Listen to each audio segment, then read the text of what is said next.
നമസ്തേ. നമുക്ക് post natal കെയറിനെ കുറിച്ച് നോക്കിയാലോ. ആയുർവേദ സൂതിക പരിചര്യ എന്ന് പറയും.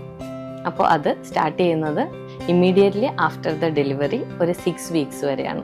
ആ സമയത്താണ് ഒരു ഡെലിവറി കഴിഞ്ഞിട്ട് യൂട്രസ് അതിൻ്റെ പ്രഗ്നൻസിക്ക് മുമ്പുള്ള ഒരു വലിപ്പത്തിലേക്ക് മാറുന്ന സമയം. ആ സമയത്താണ് നമ്മളുടെ ശരീരത്തിൻ്റെ മാറ്റങ്ങൾ വന്നിട്ടുള്ളതെല്ലാം പൂർവ്വസ്ഥിതിയിലോട്ട് മാറി തുടങ്ങുന്ന സമയമാണ്.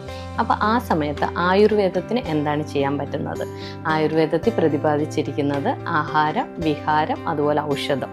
അപ്പോൾ ഓരോന്നായിട്ട് നോക്കാം. ആഹാരത്തിൽ എന്താ വരുന്നത്?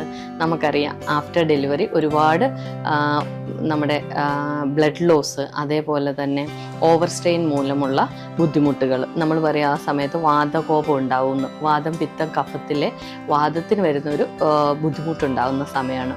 ആ സമയത്ത് അതിനെ ടാക്കിൾ ചെയ്യാൻ പറ്റുന്ന രീതിയിലുള്ള ഔഷധങ്ങൾ, അതേപോലെ തന്നെ ഡൈജസ്റ്റീവ് ഫയർ ഭയങ്കരമായിട്ട് ലോ ആയിരിക്കും.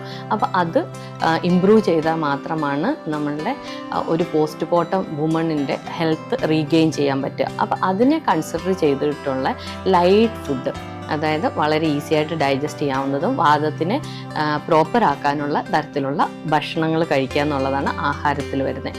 വിഹാരത്തിൽ വരുന്നതാണ് നമ്മൾ പറയുന്ന ഓയിൽ ആപ്ലിക്കേഷന്, കിഴി പോലുള്ള ട്രീറ്റ്മെൻറ്റുകൾ, വേതുകുളി എന്നൊക്കെ പറയും. അപ്പോൾ അതൊക്കെ ചെയ്തിട്ട് വേണം നമുക്ക് അവരുടെ പെൽവിക് ഏരിയയുടെ സൈസ് റെഗുലേറ്റ് ചെയ്യുന്നതും, അതേപോലെ വരാൻ ചാൻസ് ഉള്ള ലോവർ ബാക്ക് പെയിന്, മറ്റ് എക്സ് ആൻഡ് പെയിൻസ്, അതുപോലെ സൈക്കോളജിക്കൽ ഡിസ്റ്റർബൻസസ് ഉണ്ടെങ്കിൽ ഇതൊക്കെ മാറിയിട്ട് ഒരു പൂർവ്വസ്ഥിതിയിലേക്ക് മാറാൻ ആ രീതിയിലുള്ള വിഹാരങ്ങൾ, അതായത് നമ്മളുടെ ആയുർവേദിക് തെറാപ്പീസ് ഹെൽപ്പ് ചെയ്യും. അതേപോലെ തന്നെ ലാസ്റ്റ് വരുന്ന ഇതാണ് ഔഷധം. ഔഷധം എന്തിനാണെന്ന് ചോദിച്ചാൽ ഈ പറയുന്ന പോലെ ബ്ലഡ് ലോസോ അതേപോലെ വാതകോപങ്ങളോ ടാക്കിൾ ചെയ്യാനുള്ള രീതിയിലുള്ള ചെറിയ തോതിലുള്ള ഔഷധങ്ങളും, അതുപോലെ തന്നെ ബേബിയെ നമുക്ക് ഫീഡ് ചെയ്യേണ്ടതുകൊണ്ട് നല്ല ഒരു രീതിയിലുള്ള ക്വാളിറ്റിയിലും ക്വാണ്ടിറ്റിയിലും ബെറ്റർ ആയിട്ടുള്ളൊരു ബ്രസ്റ്റ് മിൽക്ക് പ്രൊഡ്യൂസ് ചെയ്യാവുന്ന രീതിയിലുള്ള മെഡിസിൻസ് കഴിക്കുകയാണ്.